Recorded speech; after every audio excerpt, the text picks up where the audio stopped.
Hello friends, good morning. কেমন আছো তোমরা সবাই? এই যে আমার মেয়ে, ওর আজকে ইভিএস এক্সাম, তো আমি ওকে এখন খাইয়ে দিচ্ছি। এখন খাচ্ছে আলু সেদ্ধ ভাত। সকালবেলা এত কিছু রান্না করতে পারিনি, সব কেটে রেখেছি, কিন্তু আলু সেদ্ধ ভাত করেছি। পুচকুটা আমার ঘুমোচ্ছে, ও উঠলে পরে আমি রেডি হব, ওকে রেডি করব, তারপর মেয়েকে নিয়ে চলে যাব স্কুলে ওর এক্সাম দিতে।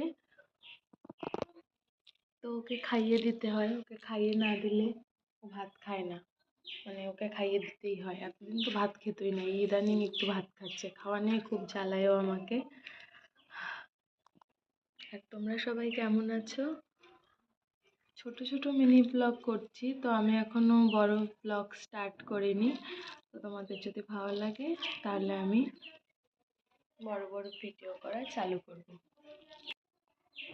আর ওর আজকে ইভিএস এক্সাম, তো জিকে কম্পিউটার বাকি আছে। এই দুটো এক্সাম হলে ফাইনাল এক্সাম শেষ, ও ক্লাস 3-তে উঠে যাবে।